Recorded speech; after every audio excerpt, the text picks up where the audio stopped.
안녕하세요. 오늘은 당신이 보내주신 자료, 쭈압이라는 필명으로 활동하시는 분이죠. 배당 투자 나는 50에 은퇴했다. 이 책을 좀 깊이 파헤쳐 보겠습니다. 평범한 직장인이 25년 투자해서 50세에 조기 은퇴하고 월 1,000만 원 배당금이라니. 와, 이거 정말 솔깃한데요. 네, 그렇죠. 저자 본인이 찐 개미 투자자라고 하면서 과정을 다 공개하니까요. 그래서 특히 40대, 50대 분들이 많이 공감하시는 것 같아요. 맞아요. 그럼 이 전략, 핵심이 뭔지, 또 실제 성과는 어떤지, 뭘 조심해야 할지 한번 제대로 분석해보죠. 네, 이 책은 그러니까 안정적인 자산 정식으로 조기 은퇴를 원하거나 아니면 좀 변동성 큰 시장에 지친 분들께는 꽤 매력적인 대안을 제시하는 거죠. 특히 저자는 남들 다 미국 주식할 때 오히려 국내 시장에 기회가 있다 이렇게 본 거예요. 아, 그 비유가 딱 떠오르네요. 50점짜리 학생. 네네. 조금만 노력해도 성적이 확 오를 수 있는 것처럼 한국 시장 잠재력이 더 크다. 이런 거죠. 맞아요. 특히 이제 정부의 기업 밸류업 프로그램, 여기에 대한 기대가 상당히 큰 것 같더라고요. 소위 말하는 코리아 디스카운트. 이게 좀 해소될 거라는 그런 믿음이 있는 거군요. 네, 그 전략의 어떤 핵심 철학은 안전한 부의 서행차선이라고 할 수 있어요. 뭐랄까, 단기의 큰 수익보다는 깡통 괴자, 그러니까 원금 다 날리는 거, 그걸 피하고 꾸준히 자산을 불리는 데 초점을 맞추는 거죠. 꾸준함이군요. 그렇죠.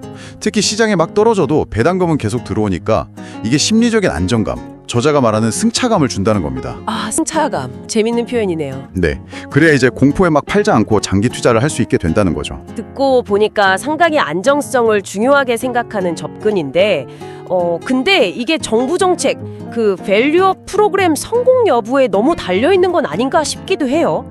만약에 그게 잘 안 되면 그냥 주가는 안 오르고 배당만 받는 그 가치 함정에 빠질 수도 있지 않을까요? 아, 정확한 지적이세요. 가치 함정 위험 분명히 있습니다. 그러니까 저평가된 줄 알고 샀는데 계속 그 자리에 있거나 오히려 떨어지는 거죠. 그 정책 성공 여부라는 외부 변수에 좀 많이 의존한다는 점, 그게 이 전략의 한계 중 하나예요. 그래도 측에서는 그런 위험 속에서도 좀 도움이 될 만한 실용적인 팁들도 있더라고요. 뭐 5분 컷 종목 분석법이라던가 그리고 우선주 활용법도요. 잠깐, 우선주는 보통 의결권 없는 대신 배당 더 받는 주식 맞죠? 네, 맞습니다. 그런 팁들도 물론 유용하고요. 근데 이 책이 진짜 특히 강조하는 부분은 바로 세금 관리입니다.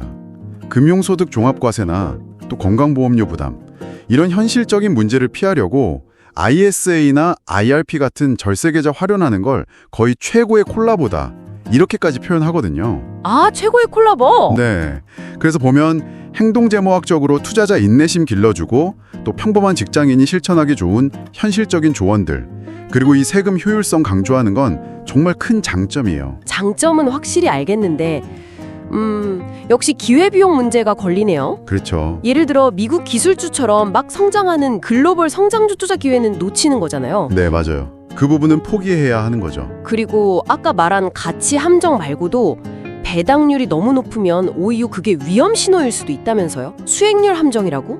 네, 그것도 주의해야 하고요.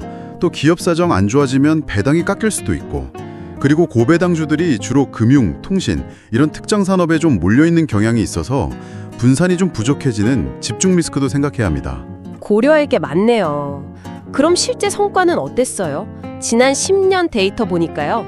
네, 그 시뮬레이션 결과를 보면 이 책에서 주로 언급되는 종목들, 뭐 KB금융, SKT, 삼성전자, 우 이런 걸로 포트폴리오를 짰을 때요, 코스피 200 지수보다는 연평균 한 9.37%로 훨씬 나았어요. 근데 미국 S&P 500 지수의 연평균 수익률이 한 13.5% 정도였거든요. 그에 비하면 좀 많이 못 미쳤죠. 아, 꽤 차이가 나네요. 안정성을 얻는 대신 글로벌 시장 수익률은 좀 포기해야 하는 거군요. 그렇죠. 그런 셈이죠. 주변에서 미국 투자로 돈 많이 벌었다는 얘기 들으면 심리적으로 좀 부담될 수도 있고요. 미국 배당 성장주 투자랑 비교하면 장단점이 딱 갈리겠네요.